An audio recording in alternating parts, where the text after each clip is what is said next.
Morning, तुमचं फॉलोस्वरामध्ये खूप मनापासून स्वागत आहे। आज मी तुम्हाला माझ्या दिवसाची एक सुंदर झलक दाखवणार आहे। चला तर मग माझ्यासोबत सुरू करूया आजचा डेली ब्लॉग। तर आता सकाळची सुरुवात होत आहे। सकाळी सुरुवातीला मी माझ्या रोजची दिनचर्या केली, आंघोळ करून देवाची मनापासून पूजा केली आणि तुळशीला पाणी अर्पण केले। तर दिवसाची सुरुवात सकारात्मक विचारांनी झाली पाहिजे असं मला वाटते। तर यानंतर मी काय केलं आहे की देवाला म्हणजे माझे जे देव आहेत त्यांना फक्त हळदी कुंकू लावलेलं आहे। मी स्वतःला हळदी कुंकू केलं आहे मी। तर हे माझं रोजचं दिनचर्या आहे। मी रोज हेच करत असते आणि त्यानंतर देवाजवळ दिवा लावत असते आणि धूप लावत असते। मी अगरबत्ती यूज करत नाही देवासाठी, तर मी धूप लावत असते। तर अशी पद्धतीने माझी छोटी काणं असो अशी पूजा मी पूर्ण केलेली आहे। आता तुळशीला मी पाणी घालणार आहे। तुळशीला पाणी घालून तुळशीला पण मी धूपच दाखवत असते, अगरबत्ती नाही। तर आता इथे माझं जे डेली दिनचर्या ती कंप्लीट होऊन आता मी इथे माझे साफसफाईला क्लिनिंगला लागलेली आहे। साफसफाई करून घेते। सहस्रांश उठायच्या पहिले सहस्रांश झोपलेला आहे, तोपर्यंत माझं हे डेली जे क्लिनिंग आहे ते आटोपलं तर बरं होऊन जाते। म्हणजे तो उठल्यानंतर तो इकडे तिकडे खेळतो। तर आता इथे भांडे खूप पडलेली आहेत आणि मावशी माझ्या सुटलेल्या आहे, कारण की त्या मावशी 2च दिवस आल्या, त्यानंतर मलाच करावं लागलं। तर शेवटी आपलं काम आपल्यालाच करावं लागतं। तर त्या पद्धतीने आता मी माझी भांडी पूर्ण आटपून घेतली। तर आज मला एक स्पेशल डिश करायची आहे, त्यासाठीच मी माझी तयारी सुरू आहे। की सहस्रांश उठला स्वतः आंघोळ केली होती, पण बाबांनी साबण नाही लावू दिलं, तर मी नाही लावलं। पण थंड पाण्याने तरी मी आंघोळ केली आणि टॉवेल घेऊन आतमध्ये सगळी पुसून घेऊन स्वतः बाहेर आम्हाला हेल्पची गरज नाही आहे। सहस्रांश आता खूप मोठा झालेला आहे ना, त्यामुळे तो मम्माची हेल्प घेत नाही आता। तो स्वतःची कामे स्वतः करतो असं म्हणायचं, हो ना? हो ना सहस्रांश? स्वतःच आंघोळीला गेला, स्वतःच आंघोळ केली त्यांनी आणि आता ड्रेस घालतो मी। सगळेजण म्हणतील की आधी तू टी शर्ट घालायला पाहिजे होतं। टी शर्ट वर पॅन्ट कोण घालेल? बरोबर, डोकं घालेल का पॅन्ट? असं कॉमेडी करत राहतो दिवसभर। तर माझा दिवस खूप छान असा चालला जातो, मस्त। पण कामं हे ते सगळं करण्यामध्ये जेव्हा हा उठतो मग झालं मस्त। आता कोण कोण फ्रेश झालं सांगा बरं? काय नाव आहे तुझं, सांग त्यांना।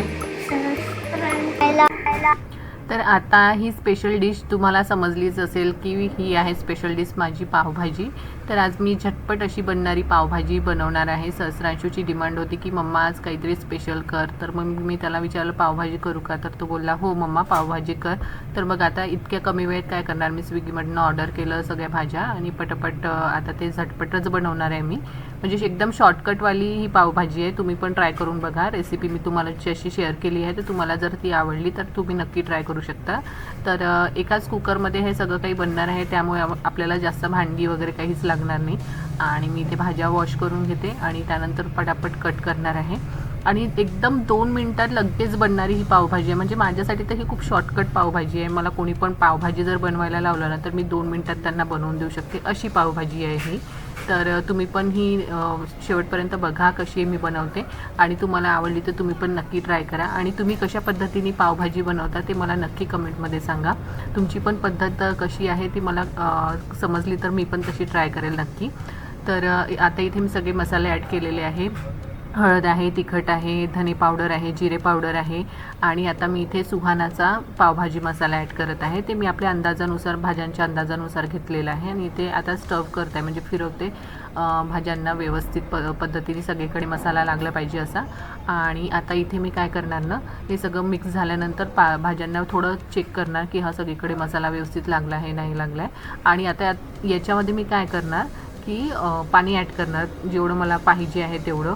म्हणजे आपल्याला कळतो तो एक अंदाज, तरी पण मी 1 गडवा असं पाणी टाकलेलं आहे आणि आता इथे मीठ ॲड केलेलं आहे मी आणि कुकरला मी सिट्या देणार आहे। तर मग ह्या 3 किंवा 4 सिट्या देणार। 3-4 सिट्यामध्ये आपला पावभाजी ही वितळून जाते आणि छानपैकी ती मॅश होऊन जाते।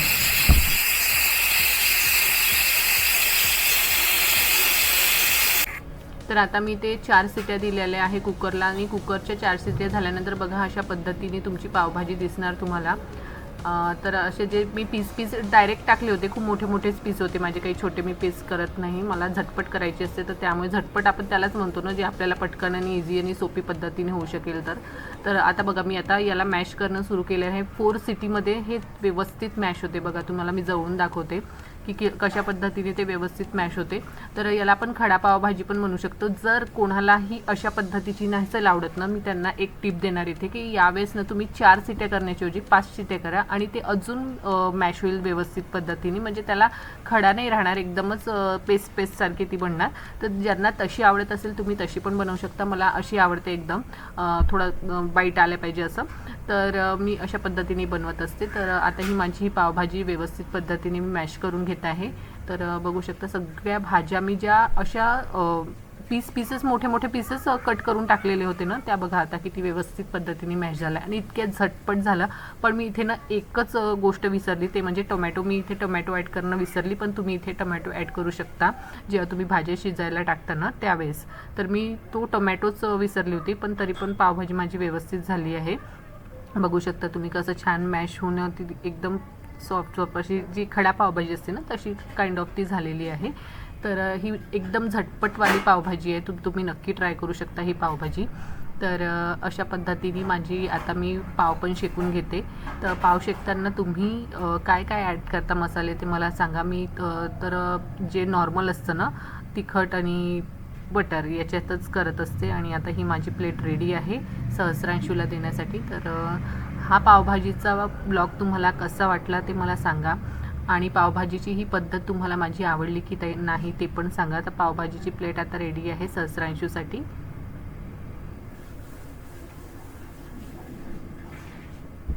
तर आता मला सहस्रांशूकडून पण रिव्ह्यू मिळाला आहे की मम्मा छान आहे म्हणून. मी त्याला म्हटलं की एकदा मला परत सांग ना कशी वाटत आहे तुला. तर आता तो मला म्हणतो की थांब मी टेस्ट करून सांगतो, आणि म्हणतो अरे वा छान झालेली आहे.